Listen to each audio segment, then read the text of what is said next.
বিসমিল্লাহিররহমানিররহিম। আসসালামু আলাইকুম। এটা হলো ঠান্ডা রুটি দিয়ে, বাসি রুটি যেটা বলে, সেই রুটি দিয়ে ডিম দিয়ে বার্গার বানানো। আর এই ডিমের বার্গারটা কীভাবে বানালাম সম্পূর্ণ ভিডিওটা আপনাদের সাথে শেয়ার করব। না টেনে চলুন দেখি। ঠান্ডা রুটি দিয়ে বার্গার খাবে তো এই দুইটা ডিম নিয়ে নিলাম, একটু কাঁচামরিচ দিয়ে রুটি দুইটা দিয়ে ভাজা নেব। ঠান্ডা রুটি এগুলো কেউ খেতে চায় না, বাসি রুটি। আমি বাসি রুটি দুইটাই বার্গার বানিয়ে খাওয়াবো, আর আমি আপনাদের সাথেও শেয়ার করব। প্রথমে একটা রুটি নিয়ে নিলাম, এখানে আমি চুবিয়ে নিলাম।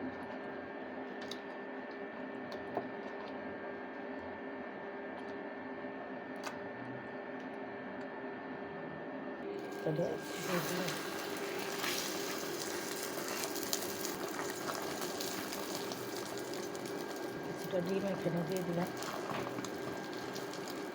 এটা আমি মিশিয়ে দিলাম। এটা খুব সুন্দর হয়ে গেল। বুঝতেই পারবে না যে এটা বাসি রুটি দিয়ে বানানো হয়েছে। দেখতে যেমন লোভনীয় হয়েছে, খেতেও কিন্তু অসাধারণ। আপনারা ওরকম করে ডিম দিয়ে একবার হলো বার্গার বানিয়ে খাওয়াবে। খুব সুন্দর হয়েছে না দেখতে। ঠান্ডা রুটি দিয়ে সুন্দর বার্গার কী করে বানালাম আপনাদের সাথে শেয়ার করব। না টেনে দেখতে থাকি। দেখতে যেমন লোভনীয় হয়েছে, খেতেও কিন্তু অসাধারণ। আমি আরেকটা রুটি এখানে চুবিয়ে নিব। এই পিঠ চিপায়া এই পিঠও দিয়ে দিলাম। দুটো পিঠ উল্টায় পাল্টায় ডিমটা ভরায় নেবে। প্রথম পিঠটা এখানে দিয়ে দিলাম, দিয়ে দিব ডিমের বাকি অংশটা এটার মধ্যে।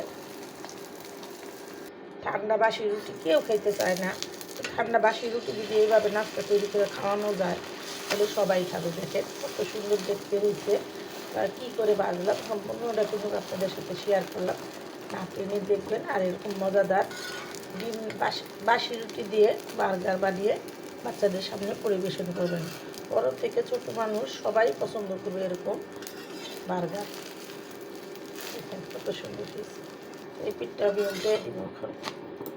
হয়ে গেল আমার সুস্বাদু সকালের নাস্তা। তো কী করে বানালাম সম্পূর্ণ ওটা শেয়ার করলাম। ভিডিওটা বড় না করে এখানে রেখে দিলাম। আসসালামু আলাইকুম। অবস্থা সকালবেলার নাস্তা তৈরি করলাম, আপনাদের সাথেও শেয়ার করলাম।